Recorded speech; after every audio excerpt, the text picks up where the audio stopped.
Strategic disaster, ঠিক এই শব্দটাই ব্যবহার করেছেন ট্রাম্পের একদা কলিগ, ট্রাম্প ওয়ান গভর্নমেন্টের অন্যতম একজন ব্যক্তি, আমেরিকান রাজনীতির অন্যতম একজন পদাধিকারী, যিনি রাষ্ট্রসংঘে ট্রাম্প ওয়ান গভর্নমেন্টকে একটা সময় রিপ্রেজেন্ট করেছিলেন, সেই নিক হ্যালির কথায় ভারতের সঙ্গে আমেরিকার সম্পর্কের অবনতি ঘটানো এটা একটা স্ট্র্যাটেজিক ডিজাস্টার আমেরিকার পক্ষে। দর্শক বন্ধুরা, এর উপরেই আমাদের আজকের পর্যবেক্ষণের বিশেষ চর্চা, ডিজাস্টার আমেরিকার।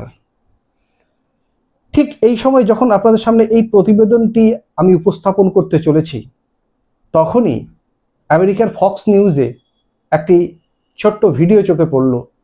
জানি না ভিডিওটার সত্যতা কতটা গ্রহণযোগ্য, তবে যদি এটা হয় সেটা আমেরিকার রাজনীতির ক্ষেত্রেও বড়সড় লজ্জার বিষয়। আমেরিকার বর্তমান রাষ্ট্রপতির প্রাক্তন জাতীয় নিরাপত্তা উপদেষ্টা, আমাদের যেমন অজিত দোভাল, তেমনি সেখানে ছিলেন জন বোল্টন। সেই বোল্টনের বাড়িতে নাকি আমেরিকান গোয়েন্দা সংস্থা FBI রেইড করেছে ক্লাসিফাইড ডকুমেন্টস খুঁজে পাওয়ার জন্য।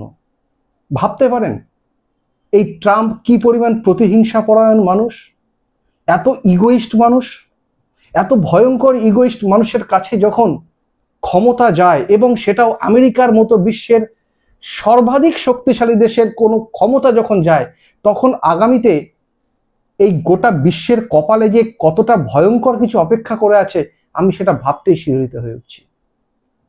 দর্শক বন্ধুরা, আমি শান্তনু ঘোষ, পর্যবেক্ষণে আবার আপনাদের স্বাগত জানাই আর একটা নতুন এপিসোড নিয়ে। গত কয়েকদিন ধরেই, বলা ভালো কয়েক মাস ধরেই, ট্রাম্প টু ক্ষমতায় আসার পর থেকেই যেন গোটা বিশ্বে একটা টালমাটাল পরিস্থিতি। বিভিন্ন দেশের সঙ্গে রেসিপ্রোকাল ট্যারিফের নাম করে যথেচ্ছ হারে ট্যাক্স বসিয়ে যখন খুশি যেভাবে যে কোনো দেশের উপরে বুলডোজ করতে চাইছেন, সেই মোহাম্মদ বিন তুগলকের বর্তমান এডিশন ডোনাল্ড ট্রাম্প।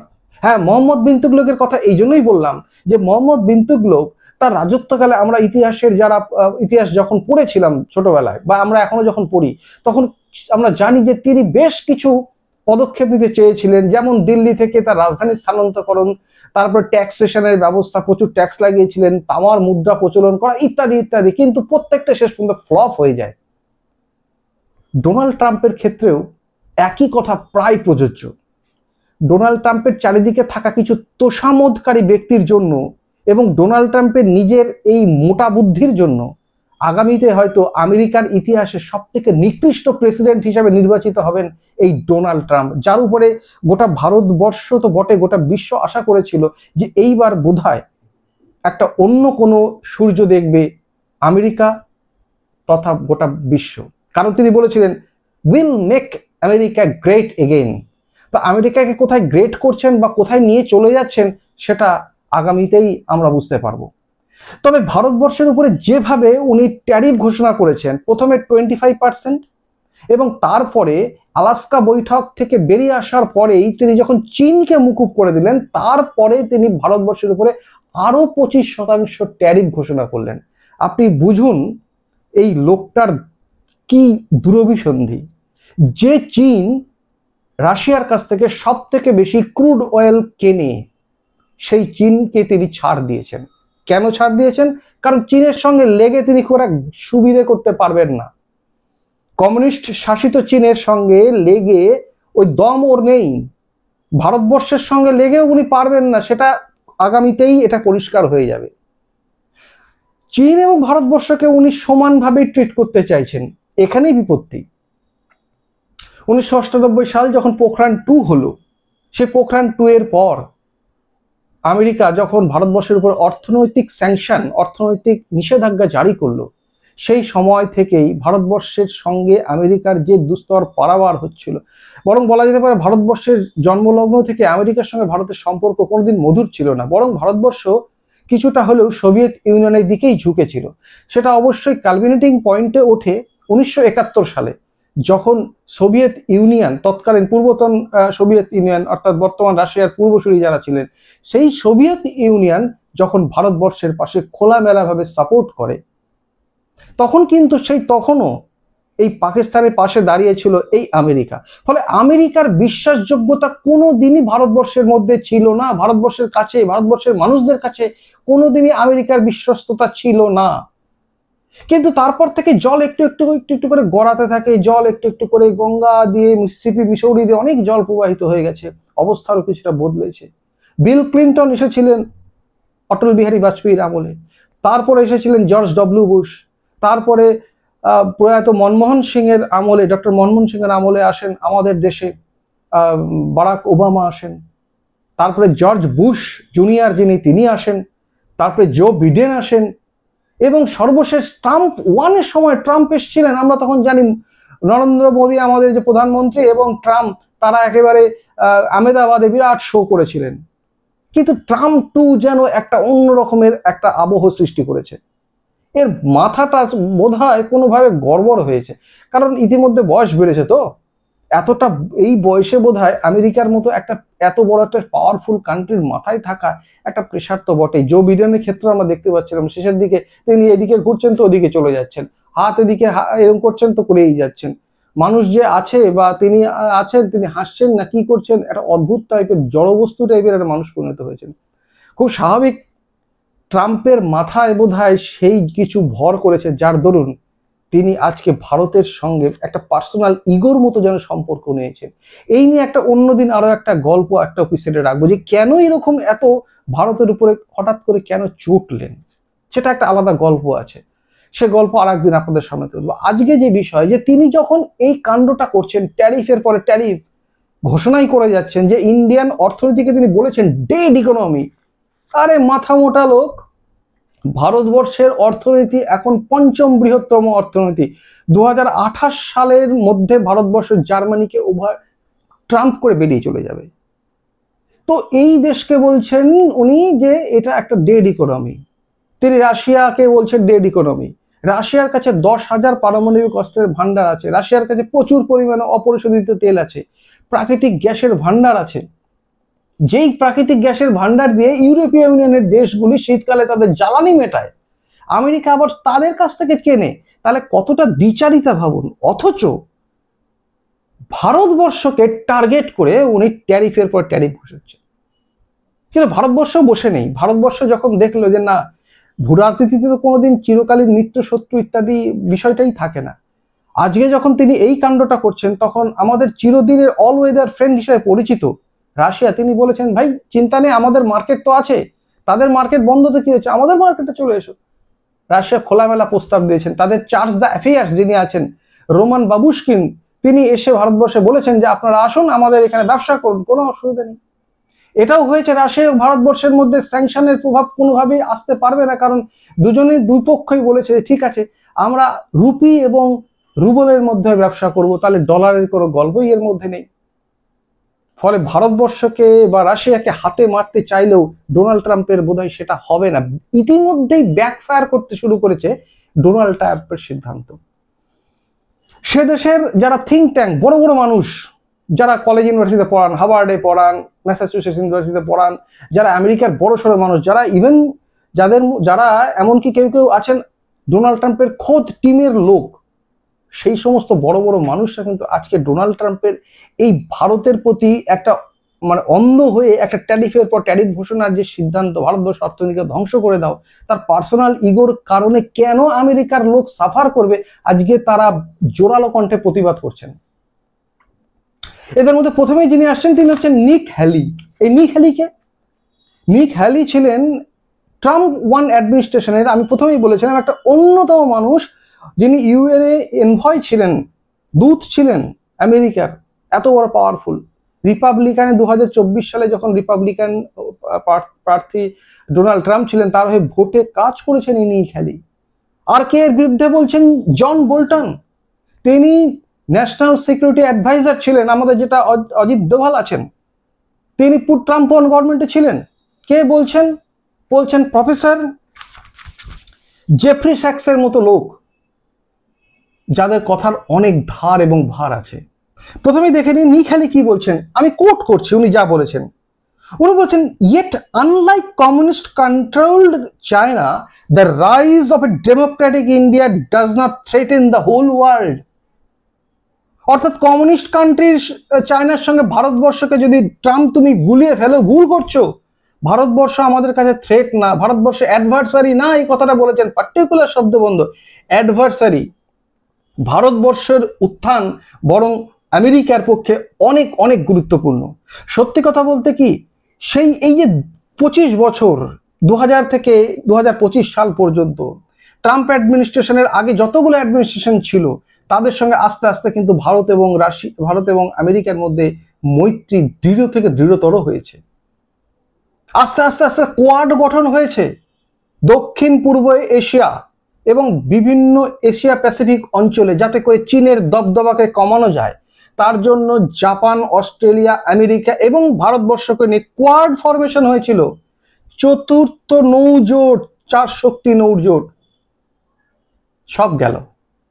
ভারতবর্ষের মানুষ আর বিশ্বাস করেন না, আর করবেনও না। 10 বছর পিছিয়ে গেল। নিক হ্যালি বলছেন, টু কন্টেইন চায়না রিবিল্ড, আবার বলছেন ট্রাম্পকে, বলছেন রিবিল্ড ইউএস ইন্ডিয়া রিলেশনশিপ, তৈরি করুন রিলেশনশিপ। আপনি ভেঙে দিয়েছেন, 10 বছর পিছিয়ে দিয়েছেন এই সম্পর্ককে, ধ্বংস করেছেন ভারতবর্ষের মানুষদের ভরসা। যে ভারতবর্ষের মানুষ ভেবেছিল ট্রাম্প আসার পরে বোধহয় পাকিস্তানের উপরে চাপ বসবে, কোথায় চাপ? আসিম মুনিরকে নিয়ে উনি ভোজ খাচ্ছেন। এত পরিমাণ একটা লোক কথার খেলাপ করতে পারে, এ দেখে পারপ্লেক্সড হয়ে গেছেন ভারতীয় কূটনীতিকরা। কিন্তু যা হয় বোধহয় ভালোর জন্য হয়। একটা সময়ে দেখা যাচ্ছিল রাশিয়ার সঙ্গে বোধহয় ভারতের একটু হলেও দূরত্ব হচ্ছিল। আজকে যেই এই সমস্যাটায় পড়েছে, সঙ্গে সঙ্গে রাশিয়া একবার ছুটে চলে এসছে যে আমরা তোমাদের পক্ষে আছি যেমন ছিলাম। আবার রিক্স গঠনের চেষ্টা হয়ে যাচ্ছে, রাশিয়া, ইন্ডিয়া, চায়না রিলেশনশিপ। যদি এই তিনটে এক জায়গায় চলে আসে সুপার পাওয়ার, আমেরিকার কিন্তু বাতিগুল, আমেরিকা শেষ। আমেরিকা পারবে না এই 40% যে বিরাট পরিমাণ ব্যবসার জায়গা ব্রিক্স কান্ট্রিগুলো আছে, সঙ্গে ব্রাজিলের মতো দেশ আছে, মেক্সিকোর মতো দেশ আছে, দক্ষিণ আফ্রিকার মতো দেশ আছে, তারা যদি একত্রিতভাবে তাদের মধ্যেই ডলার ছাড়া ব্যবসা শুরু করে। ইন্ডিয়া কিন্তু এখনো সেই পথে হাঁটেনি। এত কিছু বলার পরেও ইন্ডিয়া কিন্তু চুপচাপ আছে, ইন্ডিয়া তার কাজ করে যাচ্ছে। ইতিমধ্যেই দেখা যাচ্ছে যতই তুমি ট্যারিফ ঘোষণা করো বাবা জীবন, রাশিয়া থেকে কিন্তু আমদানির সংখ্যা আরো বেড়েছে, আরো পরিমাণ বেড়েছে। ইতিমধ্যে রাশিয়া আরো কিছু ছাড়ও ঘোষণা করেছে, ব্যারেল প্রতি $3 ছাড়। অনেকটাই অঙ্ক ভবিষ্যতে বড় অ্যাকাউন্ট করলে। এত কিছুর মধ্যে চীন বলেছে আমরা আমাদের দুই দেশ পাশাপাশি যদি থাকি, শান্তির চুক্তি, শান্তির তিনি বার্তা তারা দিয়েছেন। ওয়াং হি, তাদের যে পররাষ্ট্রমন্ত্রী, তিনি এসেছিলেন দিল্লিতে 18 আগস্ট, বৈঠক করেছেন। চাইনিজ প্রিমিয়ার শি জিনপিং এর আমন্ত্রণ পত্র তুলে দিয়েছেন আমাদের প্রধানমন্ত্রী নরেন্দ্র মোদীজির হাতে, দিয়ে বলেছেন আপনি আসুন, আবার নতুন করে তৈরি হোক না সম্পর্ক, উষ্ণতার সম্পর্ক হোক না। পঞ্চশীল নীতি ছিল দুই দেশের মধ্যে, কিন্তু 62 সালের যুদ্ধের পরে চীন আর ভারতের মধ্যে সম্পর্ক আর সেই জায়গায় নেই। সেই আস্থা যদি বাড়ে, তাহলে তো বিশ্ব রাজনীতির পট পরিবর্তন হতে পারে। এটাতেই কিন্তু আমেরিকার থিঙ্ক ট্যাঙ্ক যারা আছেন তারা চিন্তায় পড়ে গেছেন যে এর মধ্যে যদি যুক্ত হয় রাশিয়া, তাহলে তো বিপদ আমেরিকার জন্য ব্যাপক হারে অপেক্ষা করছে। জন বোল্টন কি বলছেন দেখুন, জন বোল্টন বলছেন, when Trump slapped tariffs on India for buying Russian oil but not China, which also purchases Russian oil, it may have pushed India further into the Beijing-Moscow axis। বলছে এই যে Beijing Moscow যে Axis, যে অক্ষর দিকে ইন্ডিয়াকে আরো push করে দিল ট্রাম্পের এই সিদ্ধান্ত। দিস ল্যাক অফ ফোকাস, এই কথাটা শুনুন, ল্যাক অফ ফোকাস, এটা আমি কোট করছি জন বোল্টনের কথা, by the Trump administration is an unforced error. The tariffs are inexplicable, ভাষায় বোঝার মতো নয়, বোধগম্য না, কেন এরকম ট্রাম্প করছেন। জেফ্রি স্যাক্স প্রফেসর, বিখ্যাত মানুষ, উনি কি বলেছেন, stupidest tactical move of the Trump administration in US foreign policy. Stupidest অর্থাৎ এর মতো বোকা স্টেপ আমেরিকান গভর্নমেন্টের আগে কেউ নেয়নি। এর ফল নির্ধারিতভাবেই ভুগতে হবে। ইতিমধ্যে আমেরিকান বাজারে আমেরিকান ওয়াল স্ট্রিটে শেয়ার মার্কেটেরও পতন ঘটতে শুরু করেছে। এখন এই নড়বড়ে অবস্থা কতদিন চলে? ইন্ডিয়া কিন্তু চায় না যে ভারতবর্ষের সঙ্গে আমেরিকার সম্পর্কটা খারাপ হোক, রাতারাতি খারাপ হোক কেউ চায় না। তাই হ্যালি কিন্তু বলেছেন let's build US and India relationship, কারণ অনেক কষ্ট করে এই রিলেশনটা তৈরি হয়েছিল। ইতিমধ্যেই তাদের সেখানকার একজন নামকরা সিএনএন এর সাংবাদিক ফরিদ জাকারিয়া তিনি বলেছেন যে 10 বছর পিছিয়ে গেছে ভারতবর্ষ আমেরিকার সম্পর্ক। তিনি খোলামেলাভাবে সিএনএন এর পর্দায় বলেছেন যে ইন্ডিয়া লোকজন আর আমেরিকাকে বিশ্বাস করে না, করবেই বা কেমন করে? বিশ্বাস ভঙ্গের কাজ এতটা কঠিনভাবে করা হয়েছে আর বিশ্বাস আসছে না।